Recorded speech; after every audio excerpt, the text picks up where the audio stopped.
യൻസരിഫു കമാ വലദതുഹു ഉമ്മുഹു. ഉമ്മ പ്രസവിച്ചതായ ചെറിയ കുഞ്ഞു മക്കളുണ്ടല്ലോ, അതുപോലെയാണ് നീ നിന്റെ നമസ്കാരത്തിൽ നിന്ന് പുറത്തു വരുന്നത്. എങ്ങനെയാവണം നമസ്കാരത്തിൽ ഞാനും നിങ്ങളും നിൽക്കേണ്ടത്? അല്ലാഹുവിന്റെ ഹബീബ് പറയുന്നു, വഖൽബുഹു വഹവാഹു വവജ്ഹുഹു ഇലല്ലാഹ്. നിന്റെ ശരീരച്ചുകളെല്ലാം റബ്ബിലേക്ക് കണക്ട് ചെയ്യാൻ സാധിക്കണം. നിന്റെ ഹൃദയം അല്ലാഹുമായിട്ട് കണക്ട് ചെയ്യാൻ സാധിക്കണം. എന്റെ പ്രിയമുള്ളവരെ, നമ്മളൊക്കെ വിചിന്തനം നടത്തേണ്ടതുണ്ട്, ചിന്തിക്കേണ്ടതുണ്ട്. എന്റെ നിസ്കാരത്തിന് എത്ര വിലയുണ്ട്? നിസ്കാരം കഴിഞ്ഞ് അവിടെ ഇരുന്നുകൊണ്ട് ചിന്തിക്കണം, എന്റെ നിസ്കാരം റബ്ബിന്റെ അടുത്ത് സ്വീകാര്യ യോഗ്യമാണോ? എന്റെ നിസ്കാരം റബ്ബ് സ്വീകരിക്കാൻ വലിയ യോഗ്യതയുമുണ്ടോ? ഞാനും നിങ്ങളും ചിന്തിക്കേണ്ടതാണ്. എങ്ങനെയാണ് നമ്മുടെ നമസ്കാരത്തിന്റെ കഥ പറയണോ? മഹാന്മാരുടെ നമസ്കാരത്തിനെ കുറിച്ച് പറയുന്നത് കാണാം.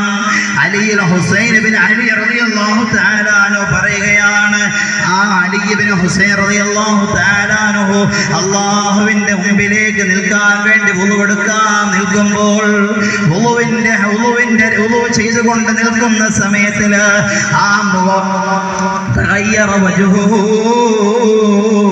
അലി ഇബ്നു ഹുസൈൻ റഹിമഹുല്ലാഹ്, ആ മഹാന്റെ മുഖമിങ്ങനെ വിവരണമാവുകയാണ്.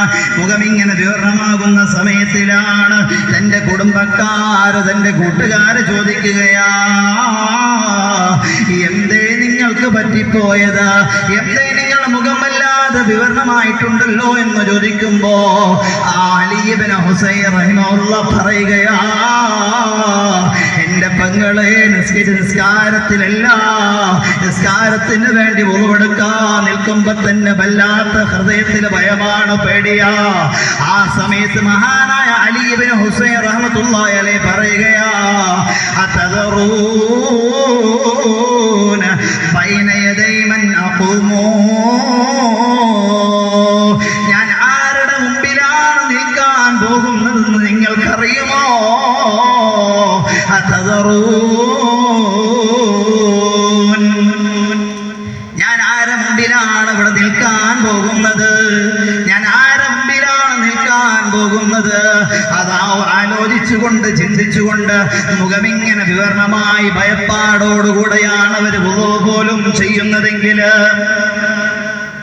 എന്റെയും നിങ്ങളുടെയും നിസ്കാരത്തിന് എന്ത് യോഗ്യതയാണ് അല്ലാഹുവിന്റെ മുമ്പിൽ സ്വീകരിക്കാൻ? ഈ നിസ്കാരത്തെ പോലും കൃത്യമായി നമസ്കരിക്കാൻ മനസ്സ് കാണിക്കുന്നവരാണോ നമ്മള്? ഈ നിസ്കാരം ഭയഭക്തിയോടുകൂടെ നിർവഹിക്കാൻ